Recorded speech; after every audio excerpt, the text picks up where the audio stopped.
traemos en este momento a probablemente una de las autoridades de la gaita. Él se hace llamar repentista, pero para todos los zulianos y los venezolanos es un grandísimo valor cultural. Él es miembro fundador y además coordinador de la Cátedra Libre de Gaita de la Universidad del Zulia, y hablo nada más y nada menos que de don Víctor Hugo Márquez García. Bienvenido, profe, ¿cómo está? Gracias por esta ocasión. Habrá verso que me sobre, pero te devuelvo el don y vos me entregáis los cobres. Bueno, voy a ver si se los pago por Cele, porque vamos a ver cómo hacemos. Qué bueno, profe. ¿Cómo está, profe? Es un placer saludarlo hoy en día Santa Lucía. Bien, muchísimas gracias. No podías escoger mejor día porque según la tradición gaitera, ese era el día, bueno, la víspera pues, era el día de la bajada de los furros. Yo tengo un chascarrillo, un chiste muy personal, y es que yo digo que Santa Lucía la aman los esclavos porque ella fue la primera sindicalista que existió. Era pecado trabajar el día de ella y entonces los esclavos del puerto de Maracaibo agarraban los tambores y el ron desde el 12 en la noche para estar 24 y 36 horas tamboreando por Dambala Lucía, que es la síntesis. Sí. Correcto. Bueno, precisamente de eso vamos a hablar, porque queremos hablar más allá de la gaita, más allá, digamos, de la gaita y de lo que gaita significa, que lo damos por sentado para todos los venezolanos. Queremos hablar de su historia, porque la historia de la gaita es la historia misma de Maracaibo, del Zulia e incluso del país y de América, porque es una historia que va de la mano con la historia colonial, ¿cierto, profe? Y republicana incluso. Sí, todo está interconectado, la realidad, la vida es una sola. Lo que pasa es que la ciencia, que es uno de los 6 tipos de conocimiento, tiene que fragmentar y parcelar para poder hacer su tarea analítica, que significa atomística, ¿verdad? Tiene que estudiar variable por variable y su influencia en las demás y tal. Y entonces, como el conocimiento científico tiene tanto prestigio, apenas hasta hace unos 30, 40 años, no se le dijo a Augusto Comte y a David Hume y a Berkeley y a toda esa gente, hey, dense una paradita ahí, que todo no es matemática y que todo no es contable, que todo no es cuantificable. Tenemos que observar holísticamente cosas que no se pueden medir, pero que hay que describirlas y comprenderlas en la intersubjetividad. Entonces, bueno, no me quiero poner muy académico porque echamos a perder la cosa. Pero no, por Dios. Llevamos 4 minutos y ya estoy apartado. A ver, profe, le escuchamos. ¿De dónde viene nuestra gaita zuliana? Bueno, vamos a hacer un esfuerzo porque esto tiene un público que no necesariamente es académico, entonces no queremos entrar en largas disquisiciones filosóficas y técnicas y tal.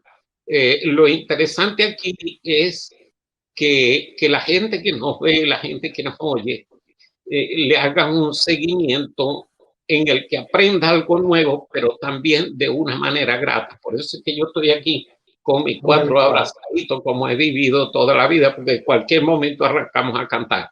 Para no fastidiar con lo hablado. Lo cierto es que al-Gaida es el término árabe y el término gótico gaid, pero las dos cosas vienen significando lo mismo, Gainda en Creta, en fin, hay muchos términos parecidos con la misma raíz lingüística que lo que vienen a significar son la clase de oboes que se elaboraron en India y Persia hace como 3000 años, que pasaron al norte de África, que los utilizó Roma con funciones guerreras incluso, porque en las legiones romanas había gaiteros arengando, y que a la península ibérica entraron primero con los romanos, con el Imperio Romano, porque esta es la Hispania, digo esta porque yo estoy ahorita en Madrid, y luego de los reyes visigodos, pues entraron los árabes a dominar 8 siglos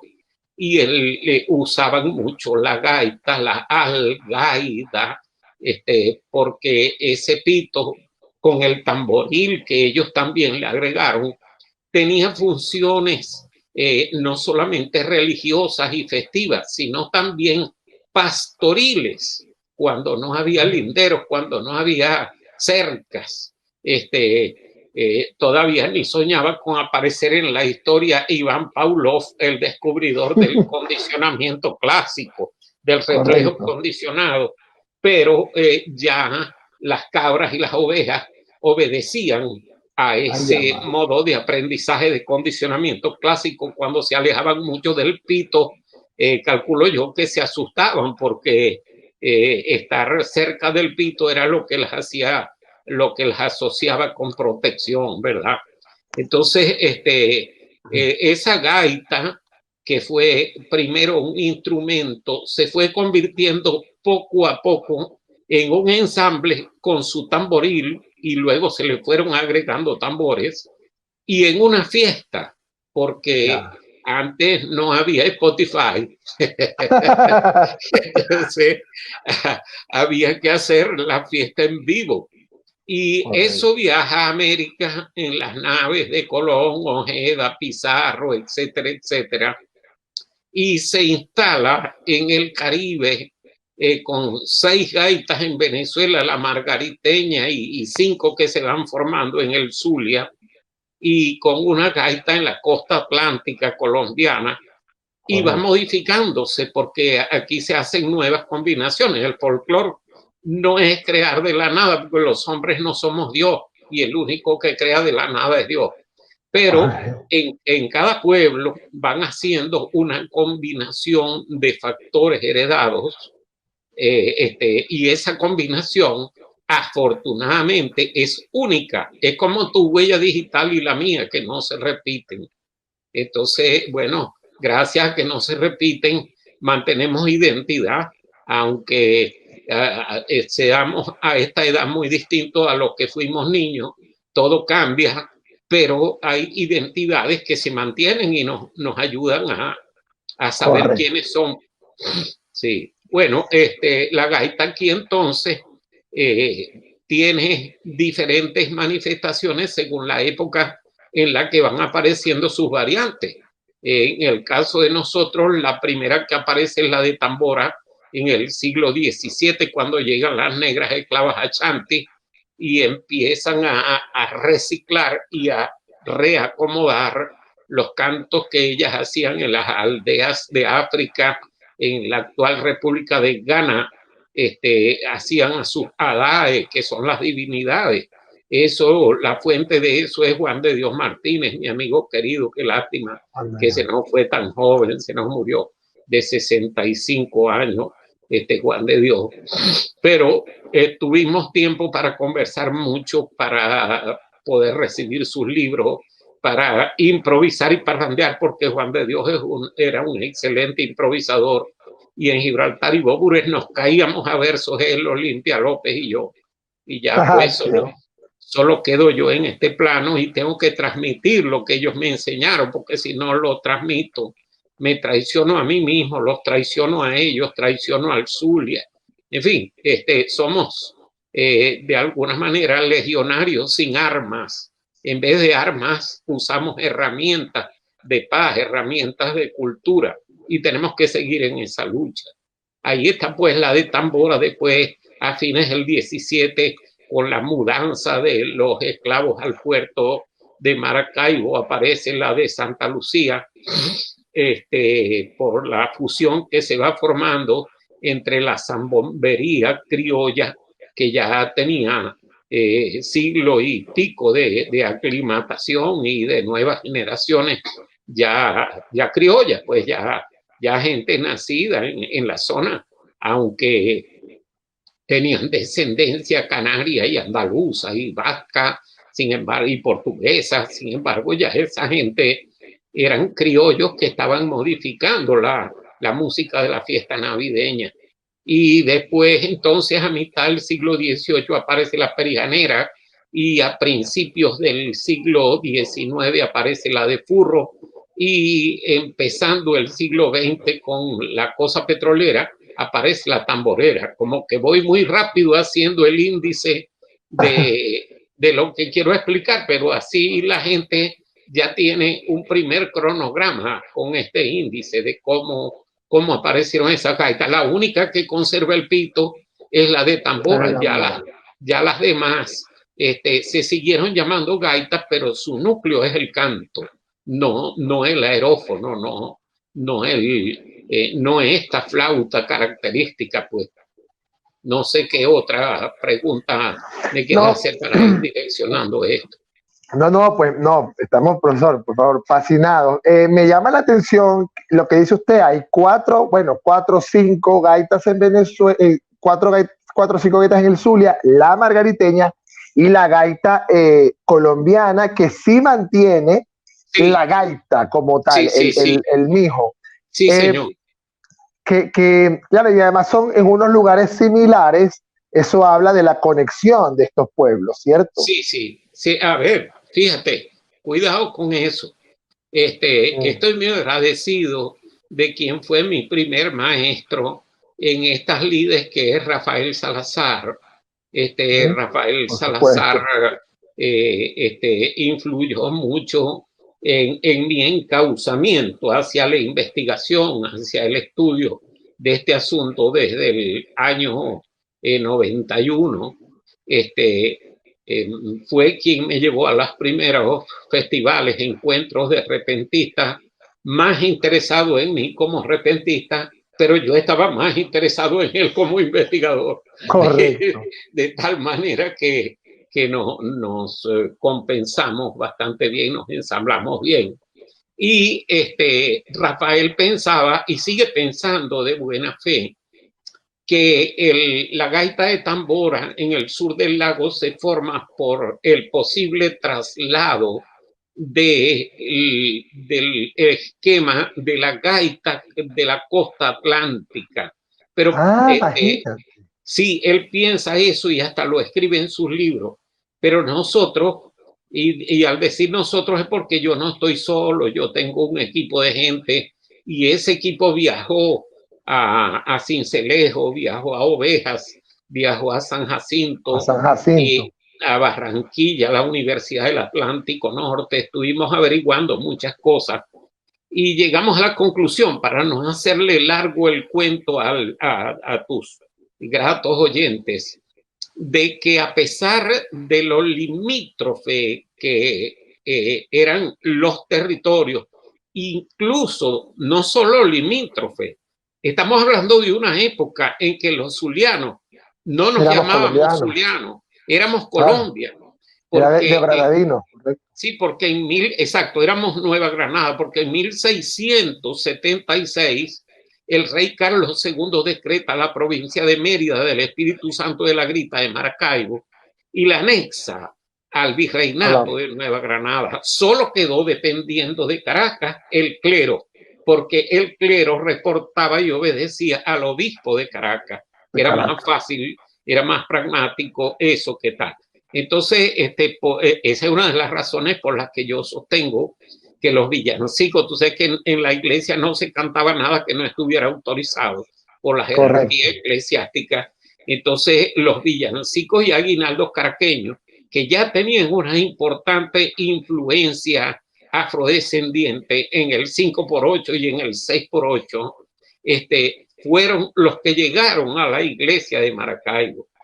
Claro. Y fue tanto lo que se cantó eso que al final la gaita de furro, que había empezado montada sobre el ritmo de la contradanza, bueno, primero donde se tocó un furro fue en la de Santa Lucía, que es lo que estamos celebrando hoy. Pero la gaita de furro como la que conocemos ahorita, la de Rafael Rincón González, Ricardo Aguirre, Germán Ávila, que Dios me los tenga los tres en la gloria, y todos los que estamos tocando 6x8 ahorita, esa no apareció sino después que ya el mandullo, instrumento mandador, furro, antigua zambomba, claro, se tocó en la gaita de Santa Lucía y se tocó en los primeros tipos de gaita profana, que era la contradanza gaitera, que lo primero que llega en la gente de, vamos a decir, de semi-alcurnia, pero ellos allá se presentaban como de alcurnia, era la contradanza como derivada del country dance minuet francés, rigodón, country dance inglés, minuet francés, rigodón español. Eso influye, ese 4x4 influye en la aparición del danzón, del danzonete, de la milonga, del tango, de la habanera, en fin, y uno de esos 4x4 resulta ser la contradanza zuliana. Y esa contradanza zuliana a la usanza española y para parecerse a la península. Y porque esa gente con toda lógica se sentía hispana porque era la cultura dominante y éramos España en ese momento de la colonia. Esa gente, a ver cómo te explicara yo, imitaba a lo español. Tú sabes que hay una anécdota muy interesante que me hace ver cómo no podemos perder de vista ninguno de los vectores de la historia. La historia hay que verla como quien mira un bosque. Tú no te puedes poner a mirar un árbol porque pierdes la visión del bosque. Entonces, la visión holística es que tú te alejas, ¿verdad? Así como estoy haciendo yo, te alejas y mientras más te alejas, más ves el conjunto. Entonces, al mirar el conjunto de la época, yo, por ejemplo, juraba que la yaca la habíamos inventado en el Zulia desde los esclavos, que recogían las sobras de los amos, las envolvían en hojas de plátano de bijao y las enterraban. Y después las desenterraban para comer y ya lo que quedaba era un alimento empaquetado que todavía se conservaba en buen sabor, pues. ¿Y qué resultó?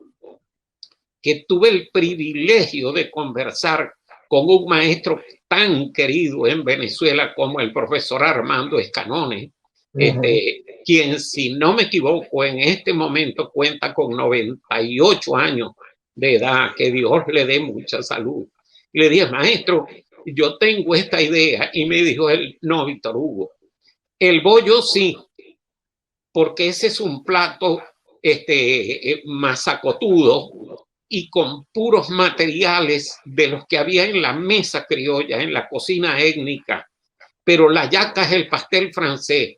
Y te lo demuestro por lo siguiente.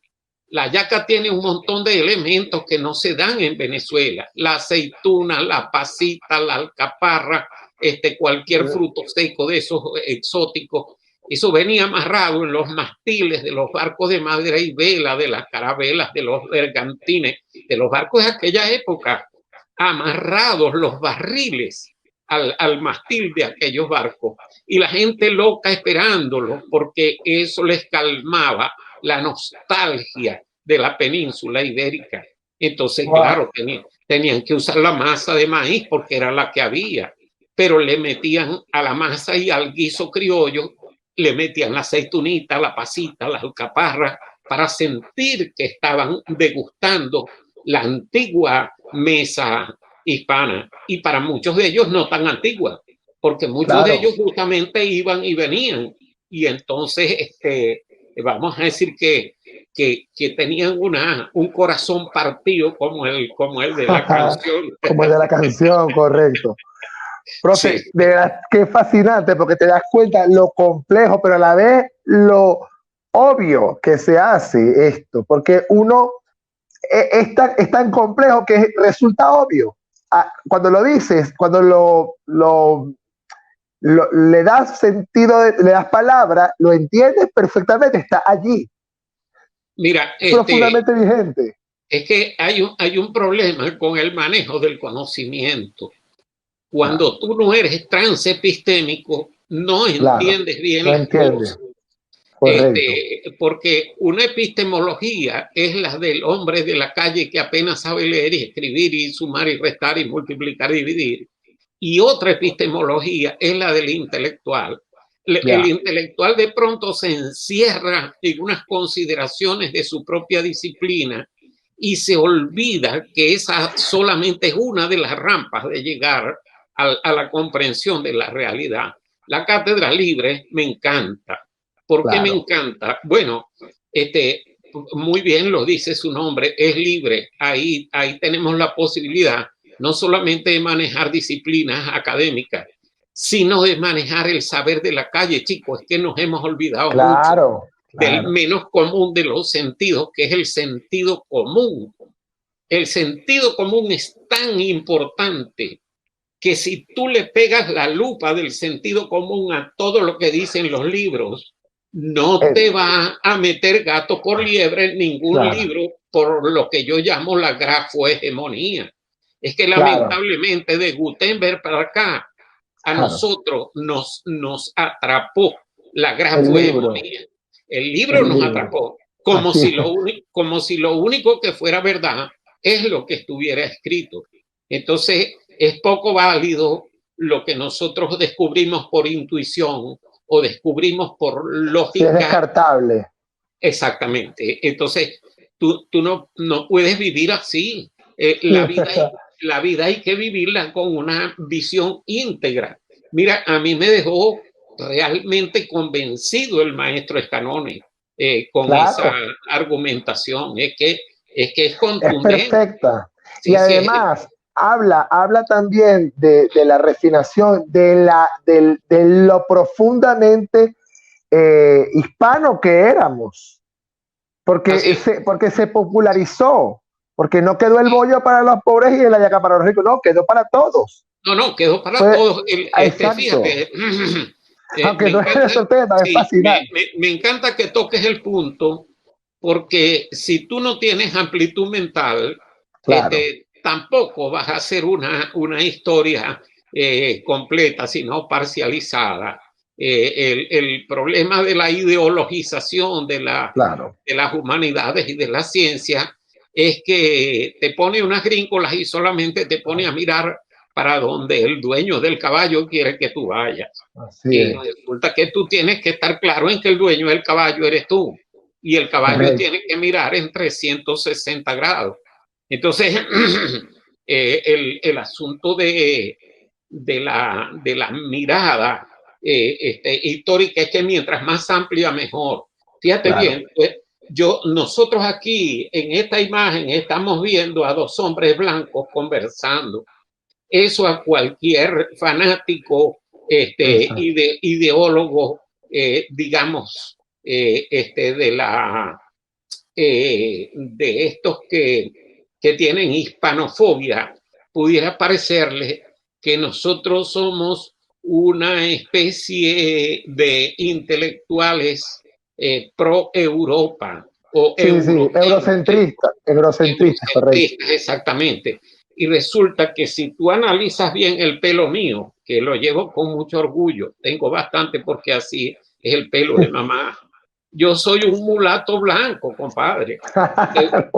Te diría que de corazón yo me siento un negro disfrazado de blanco, porque yo estoy muy identificado con la creación que desde el dolor de la esclavitud pudieron producir los esclavos. Y bueno, eso yo no voy a estar escupiendo para arriba. Yo me llamo Víctor Hugo Márquez García. Las 4 voces, las 4 palabras de mis nombres y mis apellidos son hispanos. ¿Qué voy a estar inventando yo escupiendo para arriba y diciendo que hace 500 años llegaron unos malandros y acabaron con mi gente? No, si mi gente soy yo mismo. Mi gente ya está mezclada. Así es, profe. La pregunta es, ¿dónde estábamos nosotros en el momento de eso? ¿Estábamos en la costa o estábamos en el barco? Estábamos en los dos lados. Éramos costa y éramos barco. Precisamente por eso, profe, voy al barco. Porque en ese barco no solamente vino el blanco, vino el negro. Y paró en Gibraltar. Es que ya España era el país más mestizo del mundo. Ya era, exacto, era pluricultural. Ya lo que vino fue café con leche. Así. Pero vamos a Gibraltar y la importancia de ese puerto en el sur del lago, la importancia de la ciudad. ¿Y qué pasó allí con la gaita? Y a ver si cantamos. Esa era la verdadera capital del Zulia que no existía todavía. Así es. Esa era la ciudad fuerte, por una razón de lógica natural. Y es que Gibraltar está enclavada en el piedemonte de la serranía de la culata, como dicen los orientales, medio palo cochinero. Gibraltar está en una de las tierras más fértiles y prósperas de Venezuela, porque allí se da de todo. Tiráis una moneda y sale una mata de moneditas. ¿Sí? ¿Dónde llegaban los barcos a cargar la inmensa cosecha de una tierra tan ubérrima como las tierras del sur del lago? A Gibraltar. Fundada por Gonzalo de Piñal y Dueña en 1591 y arrasada por los aborígenes con un incendio voraz y con una matanza enorme en el año 1600. Pero por supuesto de aquella dolorosa guerra, porque eso fue una guerra. No podemos ser como los fanáticos que para tapar la cosa entonces nos pongamos del otro lado y digamos que eso fue una justicia. La Pantera Rosa. No. Eso fue una situación dura y dolorosa, como todas las de su época. Porque en esa época no había derechos humanos. Más bien los precursores fueron el padre Victoria y Bartolomé de las Casas.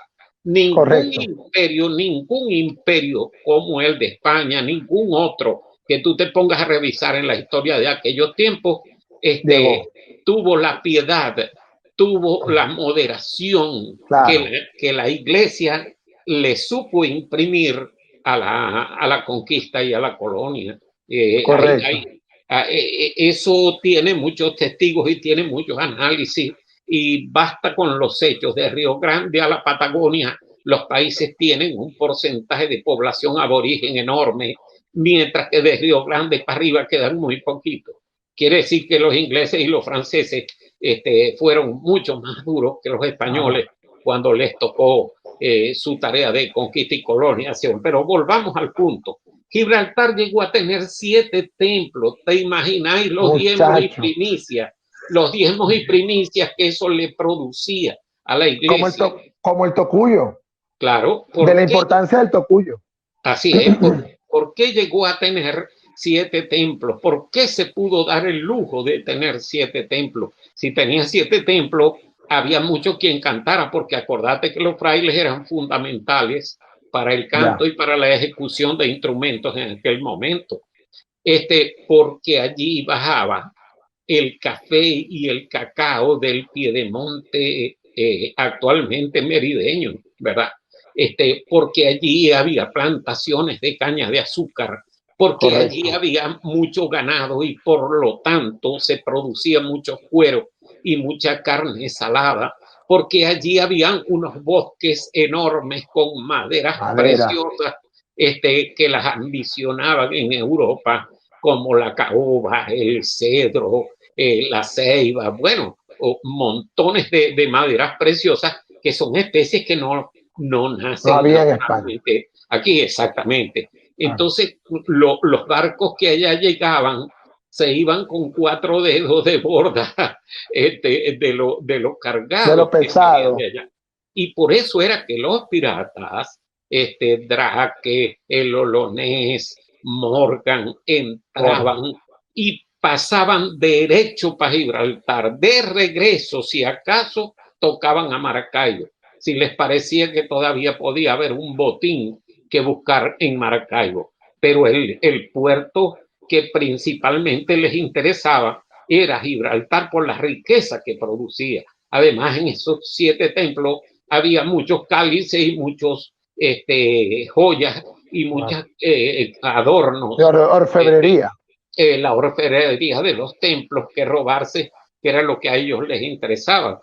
Entonces, ubícate en la siguiente hipótesis, porque no tenemos documentos escritos. El más remoto que tenemos es un pergamino que se consiguió el profesor Pérez Piñango en el convento franciscano de Maracaibo en los años 60 y que está fechado 1689, que ya es el último cuarto del siglo XVII, donde ves un par de frailes con un poco de gente en procesión con San Sebastián, la imagen de San Sebastián cargada en parihuela, pero además eso lo ves en un pergamino y en el otro, porque son dos hojas, ves la letra de la gaita y arriba ves la gaita prima, que es una flautita de 3 o 4 agujeros, y luego ves la letra en castellano antiguo, glorioso San Sebastián, mi gaita lloró,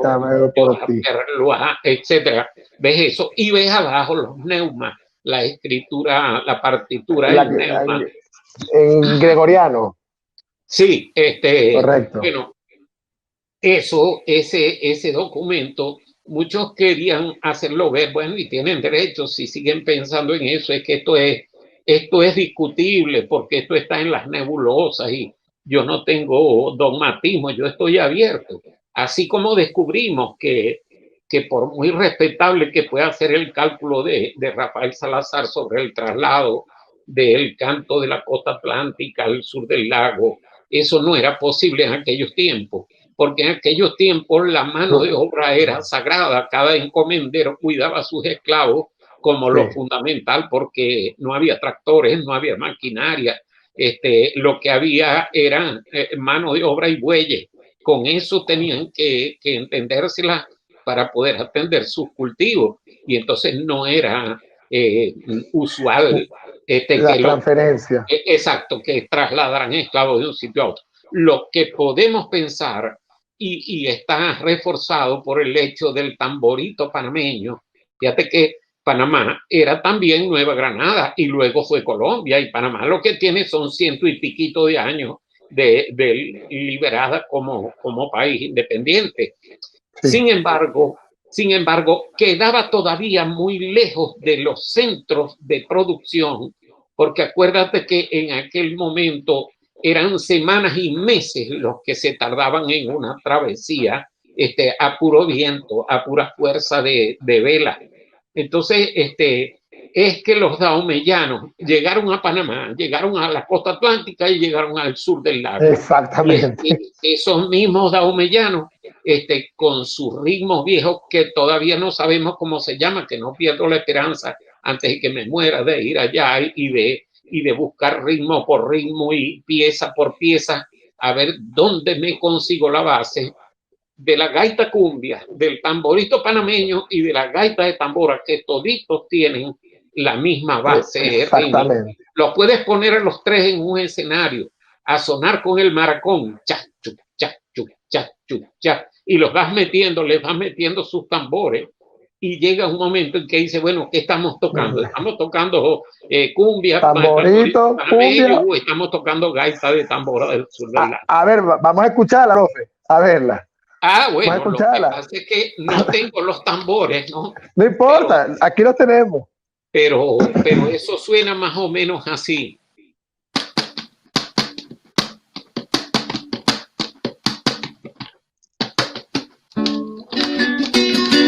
Diversidad es lo que en folclore hacemos, y aunque cambiemos, cuidamos la identidad.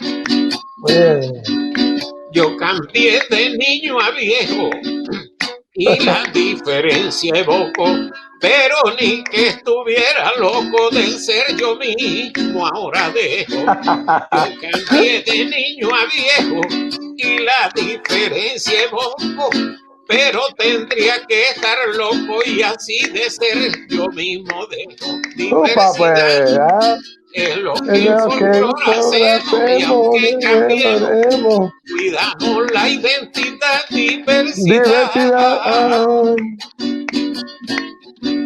Los castillos no tumbamos, porque aún siendo infuncionales, muestran en tiempos actuales la cultura que heredamos. Diversidad es lo que el folclore hacemos, y aunque cambiemos, cuidemos la identidad. Diversidad. Qué Hago bello. esta improvisación. Oye. Conversando con Leandro, mientras que me está grabando la María Isabel. ¡Qué belleza, profe! Gracias. En efecto, es un ritmo de cumbia, es un ritmo tan bonito, es el ritmo de la gaita de tambora. La tambora baja, sí, la tambora baja, papac, pac, papac, pac, y el tamborito, paca, pum, taca, cutaca, tum, taca, cutaca, cum, taca. O sea, como atrasadito, como mareando atrás, ¿no? No tiene una marca gallega, como decimos los músicos de la calle, los músicos venezolanos. Decimos, no, hacerlo a tiempo, galleguito. Galleguito quiere decir, y yo no sé, mira, esa es una de las cosas que si me preguntas por qué, yo no te la sé decir, pero eso se oye en el argot de los músicos. Esto no es gallego, esto es africano. De alguna manera tiene que ser que la influencia gallega musical nos llegó con una marca muy precisa, ¿no? Sí. Entonces, realmente me vuelan las ideas de las preguntas por hacerle, pero tenemos que ver cómo organizamos esto. Pues estoy realmente fascinado y tengo la cabeza dando mil revoluciones. Claro, llegamos entonces con esta, digamos, con esta influencia, esta impronta negra, y viene en 1600 la destrucción de Gibraltar, donde solamente se salva el Santo Negro, el Cristo Negro de Maracaibo. Y lo tiraron al lago. Correcto. Y en el oleaje fue a dar a Maracaibo, y después hubo una pelea entre Maracaibo y Gibraltar. Y como Maracaibo ya tenía sus influencias, pues pasó a ser Maracaibo la dueña del Cristo y está en la catedral. Correcto. Entonces, digamos, Gibraltar es azotada por, digamos, es destruida por este incendio de respuesta de los indígenas, y entonces el puerto de cabotaje es sustituido a Maracaibo, ¿cierto? La corona viene resintiendo todas aquellas pérdidas que producen los piratas. La única historia que se escribía la escribían los únicos amanuenses que existían, porque acuérdate que la lectoescritura, a pesar de que ya tenía casi 7.000 años de haber aparecido, era un privilegio. Reservada. Sí, el 98% de la gente analfabeta y el 2% de la gente lectoescritora, más o menos esa era la proporción. Y allá en las Indias, como decían aquí, pues menor todavía, ¿no? Entonces se escribía sobre qué, sobre la iglesia, porque se llevaban los registros de los sacramentos, y la primera que llevó los registros civiles fue la iglesia. Y se escribía sobre el poder y la guerra, porque vamos a decir, la corona y sus funcionarios tenían por un lado que llevar cuentas y rendirlas, pero por otro lado también tenían que ir tomando nota de cuánto ocurría para informar a la superioridad. Por ejemplo, sabemos que existía Chimbanguele.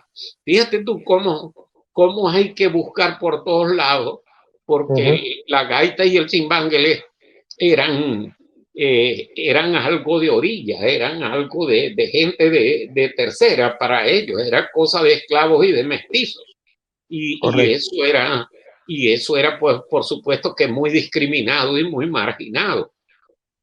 Resulta que en una de las incursiones de Morgan le quemaron la nave, y el tipo, muy diestro y muy sagaz, se apoderó de una piragua, huyó en sus canoas y se apoderó de unas piraguas, y en la piragua escapó, buscó la ruta para escapar, porque venían perseguidos.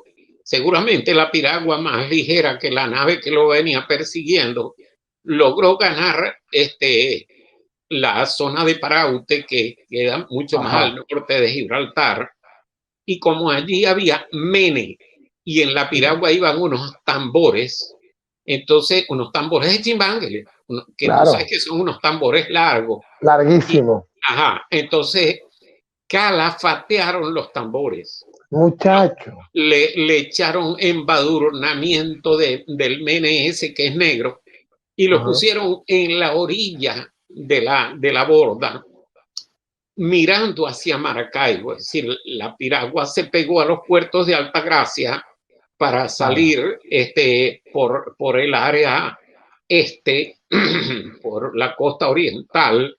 Correcto. Y las fuerzas de protección y de vigilancia que había en Maracaibo, que cuando pasaba un pirata de esos temblaban, porque esos no tenían miramientos de ninguna especie, esos degollaban a quien fuera, miraron y vieron la piragua con el poco de tambores esos que sí eran cañones. Entonces pensaron que era una cañonera y la dejaron pasar.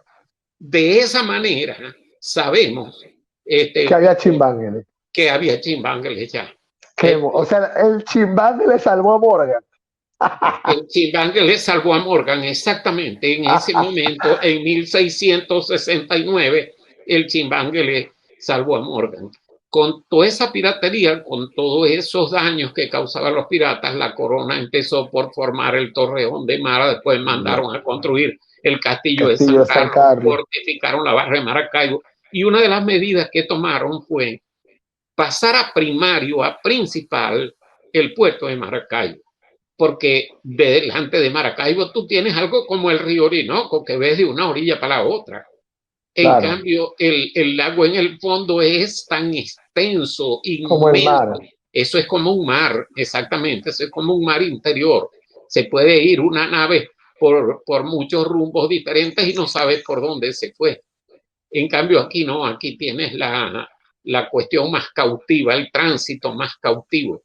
Entonces, el goteo ahora empezó a granear de Gibraltar a Maracaibo, y cuando se reunían las cargas suficientes para llenar los barcos, que no era muy difícil porque esas naves eran muy pequeñas en comparación con las de ahora, bueno, ahí cargaban y salían ya para el Golfo y para las Antillas y para Europa y eso. Entonces, tuvieron que llevarse a los esclavos porque Maracaibo en aquel momento no estaba preparada con tal cantidad de mano de obra de cabotaje. Y esos esclavos ya viajaron con sus chimbangueles y con su gaita de tambora, que se estima anterior al mismo chimbanguele. La gaita de tambora se estima anterior, a pesar de que el cargamento de varones esclavos llega en 1598. Pero en 1598, esos pobres negros que llegaron ahí todos golpeados, todos magullados, estaban que no tenían ánimo, de casualidad respiraban. Tuvieron que recuperarse poco a poco para empezar a enfrentar el trabajo y para empezar a enfrentar la supervivencia. Entonces, la alegría surge en 1616 cuando entra el cargamento de esclavas, porque resulta que los encomenderos y los terratenientes dijeron, bueno, se nos va a acabar la generación y no tenemos generación de relevo para que estas bestias sigan trabajando y produzcan en la plantación. Entonces trajeron el cargamento de esclavas a Shanti, y eso dio como resultado una revitalización de la zona, porque empezaron a nacer muchachos negros allí, en Gibraltar y en San Pedro, en las primeras poblaciones que tuvieron en el sur del lago. Y en esa forma se calcula que entre 1616 y 1636 ya Gibraltar recuperado, ya más fortificado, ya pues vamos a decir más restablecido el tránsito libre de los productos. Se calcula que fue cuando apareció todas las fiestas de los santos. Tú sabes que un pueblo que no produce no celebra. La cultura es como la espuma de la leche, es como la espuma de la ola. Si no hay mar, no hay espuma. Si no hay movimiento del agua, no vas a tener cresta de ola. Y si no hay ordeño con bastante leche en el balde, no vas a ver la espuma. Entonces, la cultura es la fiesta de la vida. Y cuando hay producción, es cuando hay canto, es cuando hay danza, es cuando hay motivo para celebrar. Por eso es que se entiende que después de esos 15 o 20 años que Gibraltar sale de ese enorme estrés, porque apenas llegando los negros mataron a unos pocos, fíjate, llegan en 1598 y todos los aborígenes de la zona, porque fue una conflagración bastante grande, se unieron muchas tribus, acabaron con Gibraltar. ¿Cuántos negros de esos no matarían? Entonces, empezar de cero, como quien dice, pero había que recomenzar porque los aborígenes no acabaron con las plantaciones ni acabaron con la riqueza que ya se venía construyendo, ni acabaron con la expectativa, con la ilusión enorme que había por lo fértil de la tierra. Entonces, cuando Gibraltar pasa esa tragedia y empieza a estabilizarse, es cuando viene, y por eso es que vienen los piratas después, porque hay mucha riqueza. El asunto del restablecimiento de Gibraltar.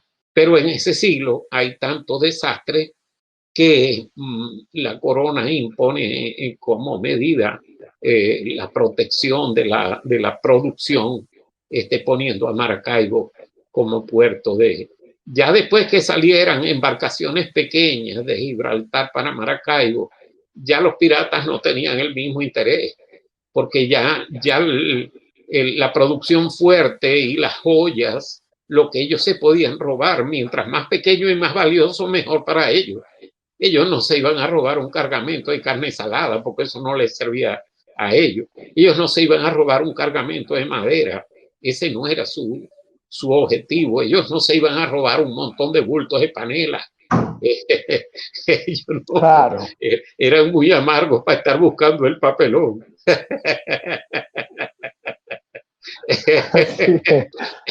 Si lo pudiéramos cantar, sería el papelón. No interesa, los piratas buscan la plata y las joyas a montón. El papelón. No interesa, los piratas buscan la plata y las joyas a montón. El papelón. El ataque a Gibraltar causó daños y visajes, y el puerto de cabotaje a Maracaibo hubo de cambiar. El papelón. No interesa, los piratas buscan la plata y las joyas a montón. El papelón. Qué bonito, vale, qué bien. Esto es un hábito. A ver, debo haber estado ya como en 33 experiencias internacionales. Y el asunto es que desde el Congreso de Almería, eso fue un hito para mi vida, eso me marcó. Un catedrático muy profundo que es Maximiliano Trapero, filólogo, profesor en la Universidad de Las Palmas de Gran Canaria, ya nos habían visto en 3 o 4 encuentros. Él me interpeló y me dijo: aquí tengo una ficha técnica que dice que usted es psicólogo, es abogado, es profesor de la Universidad del Zulia. ¿Cómo compatibiliza usted esos conocimientos con el del repentismo? Y yo tuve que reconocer ante la audiencia del Congreso que lamentablemente eran vidas paralelas. Y eran vidas paralelas porque todavía mi colectividad no entendía que un tocador de cuatro y repentista era una persona respetable y tenía un conocimiento muy importante que aportara a una colectividad. Al contrario, se había acabado el repentismo porque el paradigma folclórico, que es como yo categorizo la manera de vivir en el folclore, fue sustituido por el paradigma de farándula y por el paradigma académico que apoyaba más al de farándula que estudiar y proteger al paradigma folclórico. Porque también los académicos nos equivocamos. Y así como los académicos durante muchos años creímos que el conocimiento vulgar era despreciable, porque el que había que atender era el conocimiento científico que tenía seguridad y exactitud, así también la mentalidad académica de tener a las universidades como torres de marfil, productoras de gente que con el título ya ingresaban ipso facto a la clase media, porque ya eran personalidades cultivadas, aparentemente, entre comillas. Muchos de ellos son unos bárbaros, pero bueno, no importa. Ese es en teoría lo que ocurre. Entonces se tendía al desprecio de la gente que tocaron cuatro y de la gente que improvisaran. Eran unos bebedores de ron.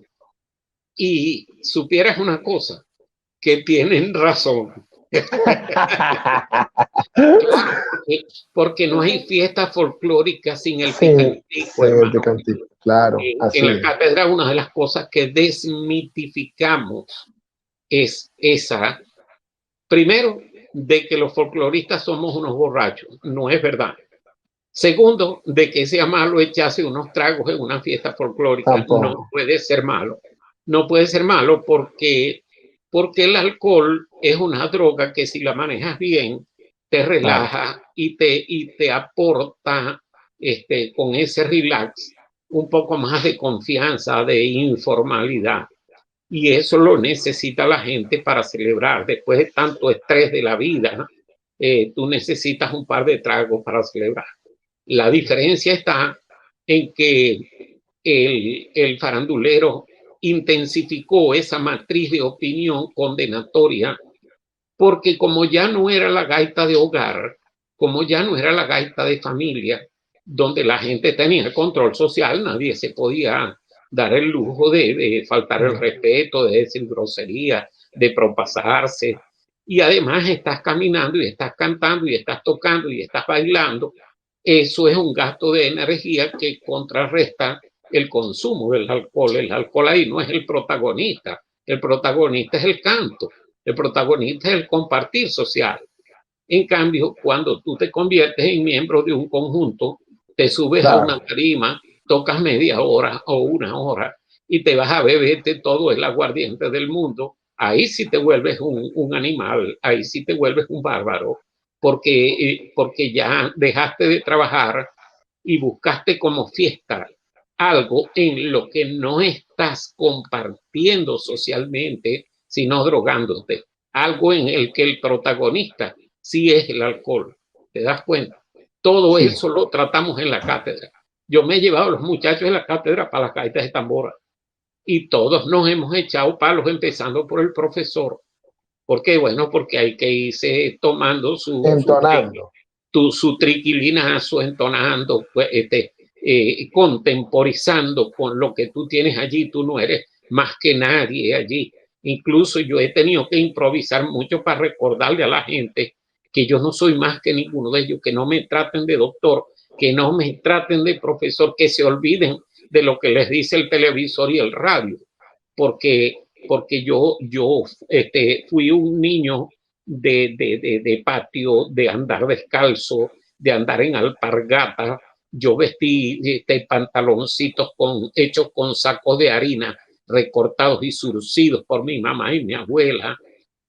Yo tengo una raíz igualita a la de ellos, solo que, bueno, tuve la suerte y también el esfuerzo de formarme en varias universidades, pero eso no significa que yo quiera ser diferente ni que quiera imponer una jerarquía, no, porque se nos echa a perder la verdadera fiesta, que es la fiesta espontánea popular. Mira que ahí hay una gran diferencia. En una de las calles de Bobures está mi figura junto con otros personajes del pueblo y mucha gente que se llama estudiosa del folclore. Ellos no la han pintado. ¿Por qué? Porque ellos lo que fueron allá blasonando una bandera de estudio del folclore y de investigadores fue a clonarles, a copiarles la forma de cantar y de bailar para luego vender discos y hacer muchos shows con eso. Y no volvieron ni dejaron amigos. En cambio, yo vuelvo cada año porque me da la gana, no por cumplir con nadie, porque lo gozo, porque lo disfruto, porque esa gente es linda de verdad, porque son mis amigos de verdad. Entonces, yo yo no cobro por hacer folclore, yo gasto, invierto en hacer folclore porque eso me hace feliz. Y esa es la diferencia entre un montón de hipócritas que hay entre Caracas y Maracaibo y Valencia y Barquisimeto, que dicen que ellos son investigadores del folclore, etnomusicólogos, se la pasan hablando de la costa y de sus tambores y de esto y de aquello, y resulta que ellos no van por esos pueblos, ellos van cuando les interesa a ellos, pero por intereses de fama, dinero y poder, no por un genuino afecto y amor por la gente de esos pueblos. Yo tengo que estarle diciendo a la gente de esos pueblos, no te dejéis envolver por el oropel, por el falso brillo de lo que te vende la radio y la televisión, porque vos aquí tenéis un tesoro, que es el que yo he venido a buscar. Porque la alienación da duro. Existe. Profe, y además lo importante es que el tesoro se mantiene, porque tú sigues yendo a Bobures, sigues yendo a Gibraltar y te das cuenta que está vivo ese género. Profe, subimos a Maracaibo y estamos en la Maracaibo del 17, del 18, empezando el 18, como puerto de cabotaje. ¿Qué ocurre allí? Pues, allí ocurre que ya Maracaibo tiene 100 y pico de años de estabilidad. 1529 llega Alfinger, funda Maracaibo, los hacen ir en 6 años. No había posibilidades de contrarrestar la fuerza y la bravura de los años y tuvo que despoblarse Maracaibo. Después llegó Alonso Pacheco en 1569, volvió a fundar Ciudad Rodrigo. Nada, en 3 años despoblados de nuevo. Por fin llegó Maldonado y fundó a Nueva Zamora de Maracaibo. Bueno, la verdadera fundación es la de Alfinger, que es la fundación formal. Las otras dos son repoblaciones. Pues Maldonado repuebla en 1574, ya con más fuerza, la corona, los ejércitos, en fin, la fuerza militar que tenían, la decisión de los vecinos de defender el sitio, etcétera, etcétera, ya pues definitivamente se asientan, ¿no? Y Maracaibo no vuelve a ser despoblada. Pero el siglo XVI, que son los años de 1500, ese es un siglo perdido, hermano querido. Desde el punto de vista cultural, ese es un siglo muy muerto, porque lo que había era eso, lo que había era guerra, lo que había era violencia, lo que había era la confrontación para definir que el conquistador desplazaba al nativo y se quedaba con el espacio. Ya Maracaibo entonces tenía, para cuando la gente de Gibraltar llega al puerto de cabotaje, siglo y cuarto de asentamiento, y ya Maracaibo estaba preparada para hacer esas operaciones. Pero además de eso, ya tenía una zambombería, ya tenía una gente que cantaba aguinaldos hispanos, por decirte algo. Aguinaldo no es la palabra, es villancico. La palabra aguinaldo tiene mucho que ver con con el Aguilagnef de los druidas, pero estamos hablando de muy atrás. Y ese Aguilagnef se fue convirtiendo en Aguilando, en Aguinaldo, etcétera, pero se usaba más la palabra en el centro. El villancico, que es la canción de la villa y que es la canción que llama, que convoca a la gente en Navidad, empezó a ser, digamos, tocado por la gente de Maracaibo en las Navidades, con lo que se llama, nosotros hemos dado en llamarlo la zambombería criolla. Zambomba es el término castellanizado de zimbembo o zimbambú africano, porque los africanos fueron los que inventaron ese instrumento fricativo. Para mí que los esclavos cuando lo vieron, lo reconocieron, porque ese instrumento es de ellos. Y es un instrumento que según sus creencias reúne a toda la familia. O sea, mezcla ambos sexos. El cuero es la hembra, la verada es el macho y el bramido es el hijo. Pero además acompaña a los difuntos al más allá. Entonces, ya estaba en Maracaibo cuando llegan los esclavos de Gibraltar. Y la gaita de tambora, que tenía una estructura más definida que las cosas que cantaban con la zambombería, donde seguramente pues habría unos aguinaldos que no atinamos a saber cuáles eran, porque no se guardaron escritos de ellos para que siquiera adivinemos cómo sonaban.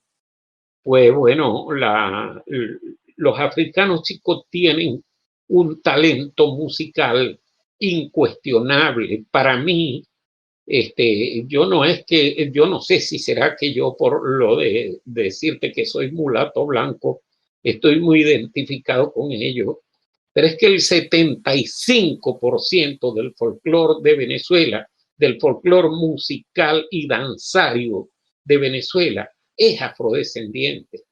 Si vos ponéis un mapa de Venezuela y te pones a ver las tradiciones festivas venezolanas, aunque sea con síncresis, aunque a ellos les haya impuesto el idioma castellano y la religión católica, ellos metieron sus elementos, hermano. Eso desde el calipso del Callao que nos vino de Trinidad con los buscadores de oro, pasando por todas las parrandas estas centrales y debajo del centro la parranda cojedeña, las parrandas guariqueñas, los tambores de la costa, Barlovento, Higuerote, los merengues rucaneados de Caracas, los tambores de San Millán en Carabobo, los tambores de Cata y Cuyagua de Aragua, el tambor beleño de Coro, el San Benito y la gaita del Zulia, el tamunangue de Lara, por donde te metáis, quienes realmente hacen la primera propuesta y la propuesta más sostenida de música y danza folclórica son los afrodescendientes.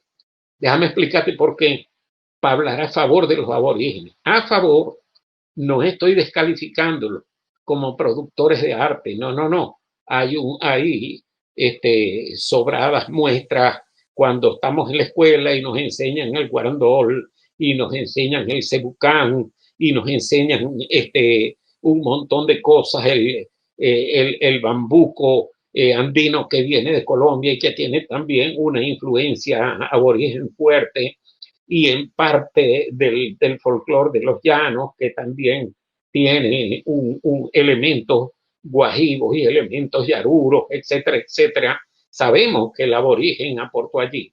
Lo que pasa es lo siguiente, que Vitoria y Bartolomé de las Casas reclamaron a la corona que declarara vasallos libres a los aborígenes, muy maltratados por los Welser.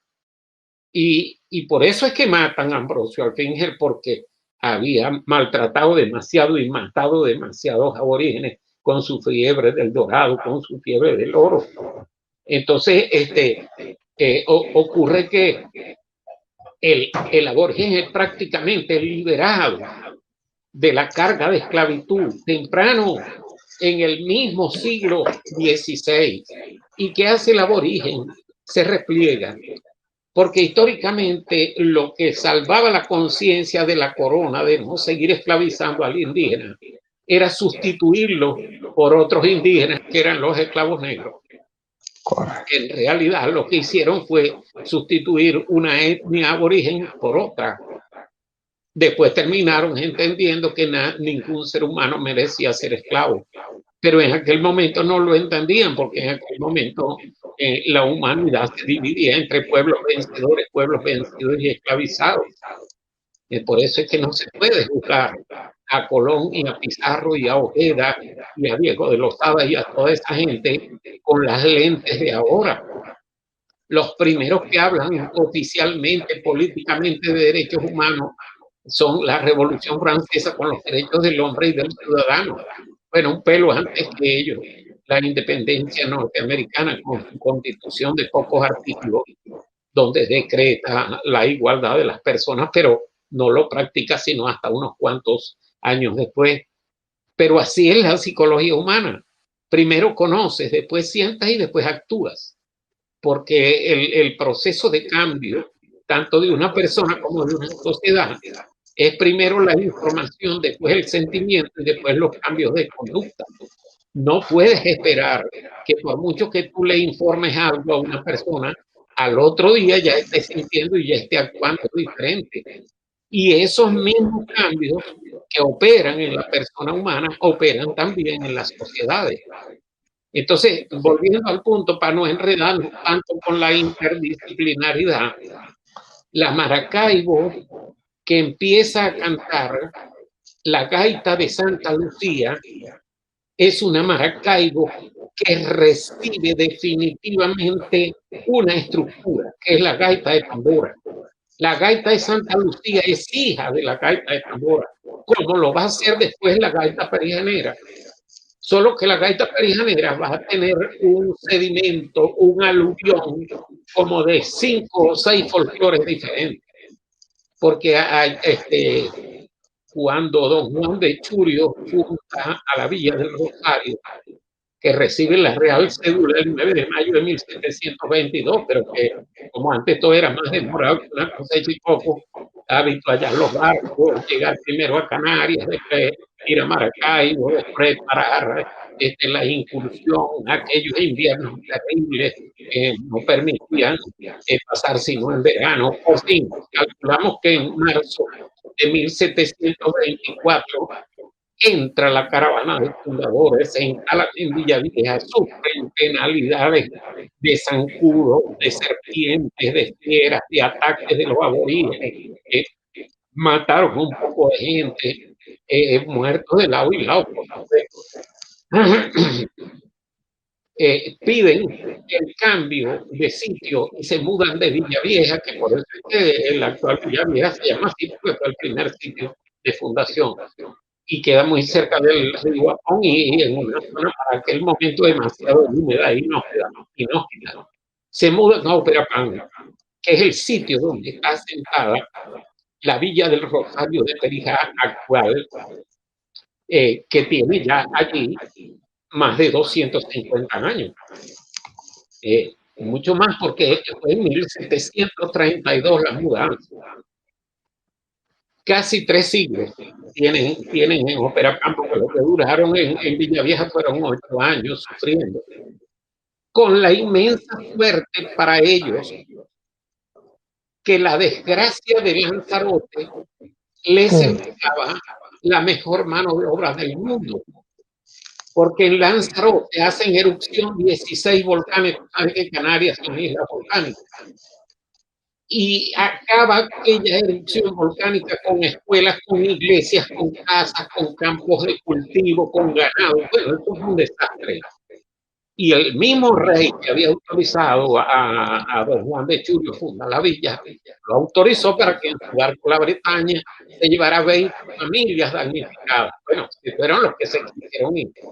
Mucha gente se quedó a pesar del desastre, pero hubo 20 familias dispuestas a todo, que se montaron en ese barco a vomitar y a sufrir los mareos y a rezar y a comer gofio y bella durante 2 meses.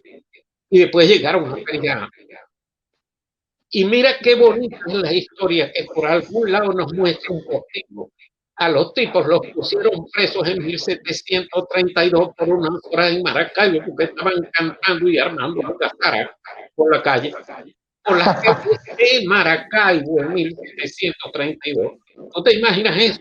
Una acción policial contra unos alborotadores ya en aquella época. Por supuesto que no estaban cantando gaitas cubanas, se acababan de bajar del barco.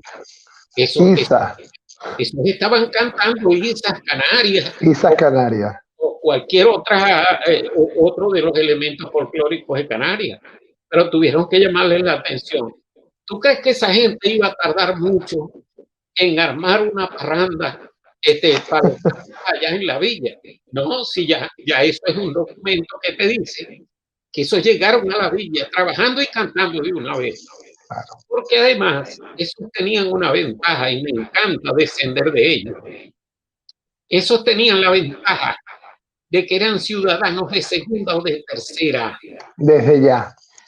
Eran blancos de orilla, como Miranda, que al padre de Miranda no lo dejaron ser jefe de la plaza de Caracas porque era canario. Y a Francisco lo llamaban el hijo de la panadera, de qué molleja de hijo de la panadera tuvimos, que fue el hombre más universal de su época. Entonces, resulta que esos canarios llegaron a entenderse con pequeños grupos de esclavos, porque no sé si recuerdas que la guerra de sucesión fue empezando el siglo XVIII, terminó en 1700, y para poderla terminar, Felipe V tuvo que transar con Inglaterra, y en uno de los negociados fue dejarle el tráfico de esclavos de las Antillas, porque Inglaterra tenía varios dominios allí.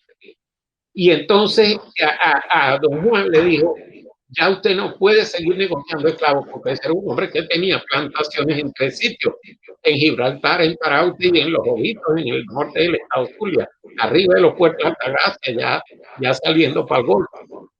Entonces, no le quedó más remedio que reinventar la economía. Ya no iban a ser 200 esclavos sembrando parchos de maíz o de caña o de plátano. Ya la economía tenía que ir más hacia lo pecuario, con la inmensa suerte también de que Perijá no es tan hondo, no es tan cenagoso, no es tan húmedo como Colón, y tiene muchas sabanas con pastos naturales. Eso fue un contento criar esa gente vacas allí, porque ese ganado se criaba a las 1000 maravillas en esos pastos naturales. Entonces ya la orientación productiva no fue agrícola vegetal, sino agrícola animal, fue pecuaria, que fue lo que con los siglos constituyó a Perijá en una potencia agropecuaria lamentablemente en este momento muy mermada, muy acorralada, muy destruida. Pero ahí estamos. No es fácil que el trabajo de 3 siglos se acabe en 22 años. Entonces, que resulta que ese puñado de esclavos que tuvo que traerse de Gibraltar le aportan a la fiesta la tambora de doble parche, porque tengo testimonio. Es que yo he andado más que un cochino chiquito.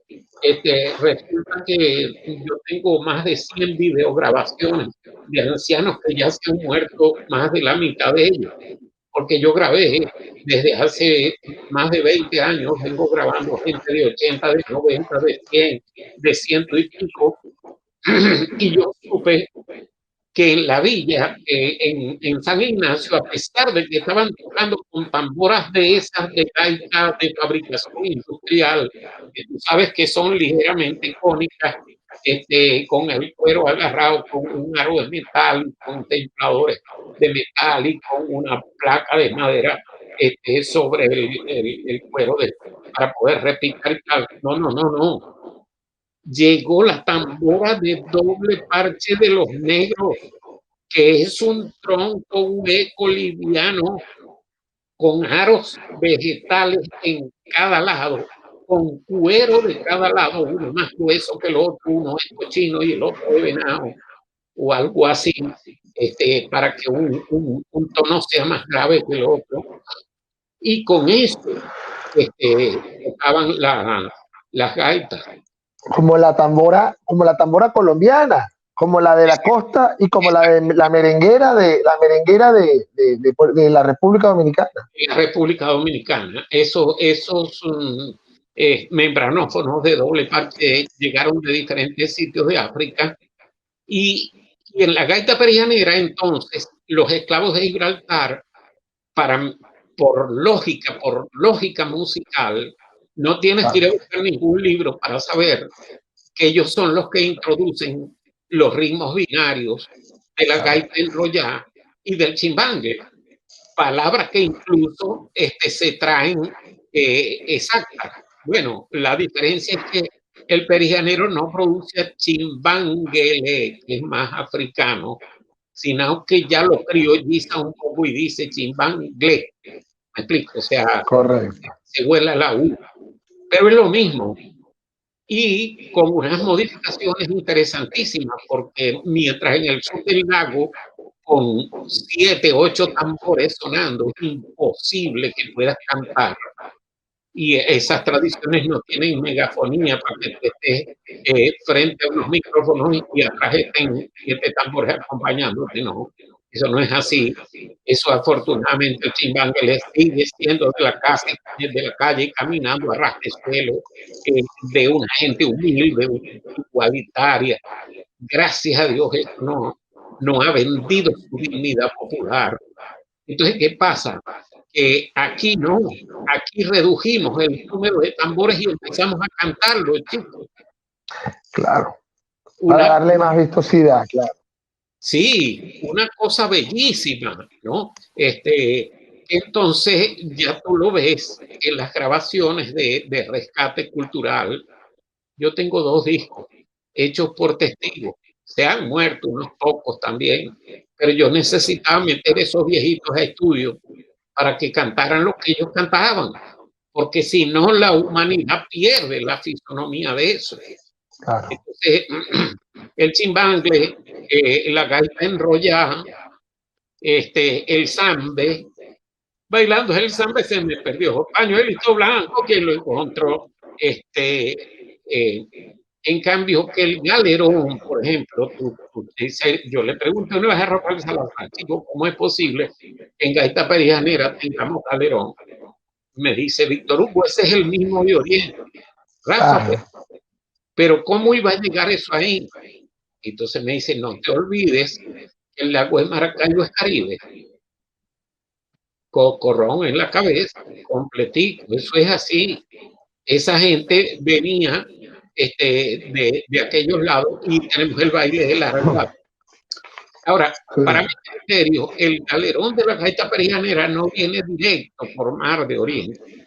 Viene de esclavos trasladados del Tocuyo a la costa oriental del lago, a Paraguay. Ah, del galerón del Tocuyo, del Tamunangue. Exacto, de la suite del Tamunangue. Del suite de Tamunangue. Claro, porque el Tocuyo es más antiguo que Gibraltar y es más antiguo que Perijá. Y además es la ciudad madre. Es la ciudad madre. Pero bueno, si es tan auténtica la creación de folclore allí, claro, que aunque sea despectivo el término, queda muy bien dibujado, muy bien identificado, porque lo llaman sones de negro. Sí, sin duda. Sones de negro. Lo hablamos, tuvimos un conversatorio sobre eso, sobre el elemento negro africano, mejor dicho, bueno, negro africano en el Tamunangue, sin duda. Sí. De ahí viene. Sí. Entonces, en la de Santa Lucía, y volvemos al punto porque este es un día maravilloso, yo me puse a ver qué pasaba de por qué solo se conocía un estribillo que lo grabó el grupo Candela y lo grabó el grupo Quinto Criollo y lo han grabado otros grupos de rescate cultural en el país que canten muchachos con alegría. Gloria que esta es la gaita. Que esta es la gaita de Santa Lucía. Gloria demos a Santa Lucía. Pero resulta que tengo la inmensa suerte de encontrarme con ancianas de 90 y de más años en Las Dolores, en Gibraltar, en Bogures, que me cantan las gaitas a Santa Lucía de tambora, compadre. A ver, ¿cómo sonaría? Por este estribillo que te voy a cantar, el padre José Tomás Urdaneta en 1872 votó a los gaiteros del templo. Además estaban rascados. O sea, estaban evidentemente ebrios y el cura no podía soportar eso. Porque ella es la patrona de los piragüeros. Correcto. Entonces, los piragüeros dejaban las piraguas botadas, el 12 de diciembre empezaban a echarse palos y el 13 de diciembre en la mañana estaban en la misa de Santa Lucía, pero amanecido, ¿no? Entonces los piragüeros empezaban Santa Lucía tiene un chorote que les revuelve de día y de noche, que les revuelve de día y de noche. Con la misma tonada, otra letra. Santa Lucía tiene un caldero que les revuelve los piragüeros, que les revuelven los piragüeros. Con otra, la misma tonada, otra letra que se sigue cantando en la gaita de tambor allá. Pisa que pisa y no sabe pisar, písale la hierba al cañaveral, písale la hierba al cañaveral. Ahí te estoy cantando 3 letras. Esas 3 letras corresponden a esa tonada. Y vos me diréis, ¿y por qué no le cambian la música? Leandro, el folclore no es sobreabundante en música. El interés, la motivación, la necesidad prioritaria del folclore es compartir, es crear colectivamente, es comunicarse, es hacer catarsis, como decía Sigmund Freud en la explicación de sus explicaciones, su teoría del psicoanálisis. Esos esclavos que trabajaban 16, 18 horas diarias, que apenas tenían tiempo para dormir. Esos no estaban sentados en una academia viendo qué nueva música inventaban. ¡Qué acorde! Claro, la polifonía. Así es, esos gaiteros de ahora que se pusieron a competir entre ellos para ver qué conjunto era mejor que el otro desde los años 60, y cada vez los cuatristas eran mejores y además se metieron bajistas y pianistas, y ya esos bajistas y pianistas vienen de las universidades y de los conservatorios, claro, lo que llaman el ácido, el veneno armónico. Sí. Y ahora sí, en la gaita de farándula, en el paradigma de farándula, tienes cualquier cantidad de patrones que no fueron inventados en Maracaibo. Tienes cadencias de brasileras, de bossa nova y samba brasilera, tienes cadencias tangueras, tienes cadencias mexicanas, tienes cadencias vallenatas, tienes cadencias de jazz. ¿Me explico? Sí. La gaita que tiene un ropaje musical completamente diferente.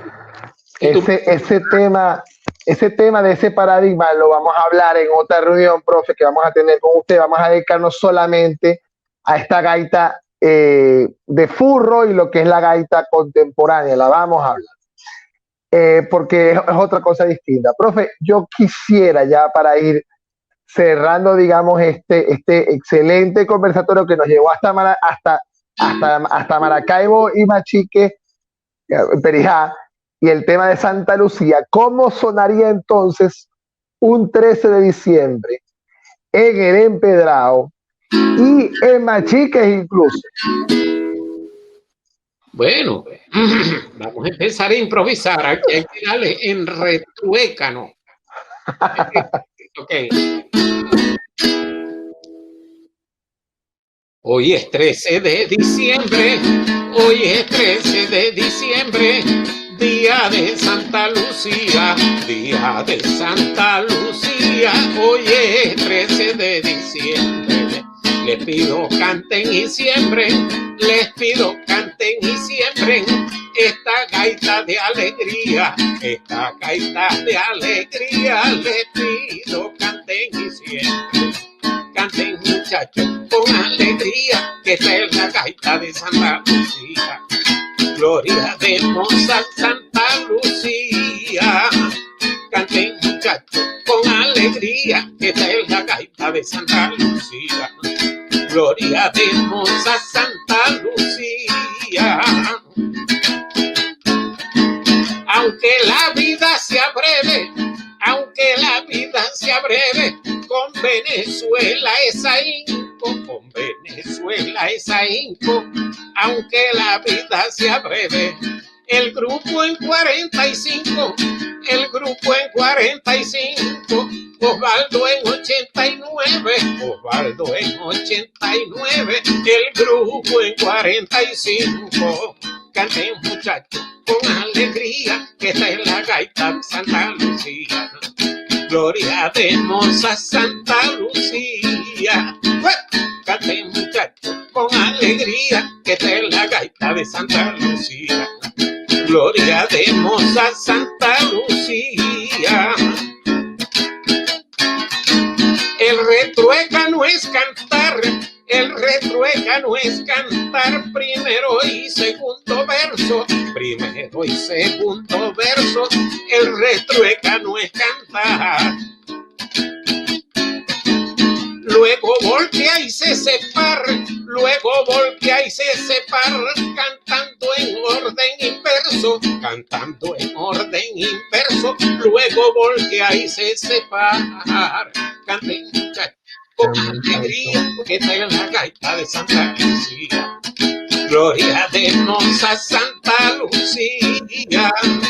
Canten muchachos con alegría, que esta es la gaita de Santa Lucía.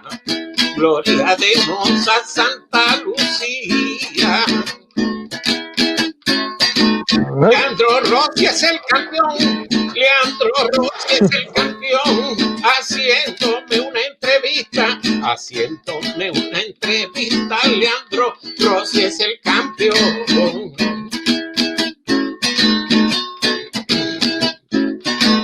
Mientras hace grabación, mientras hace grabación, María Isabel a la vista, María Isabel a la vista, haciendo la grabación.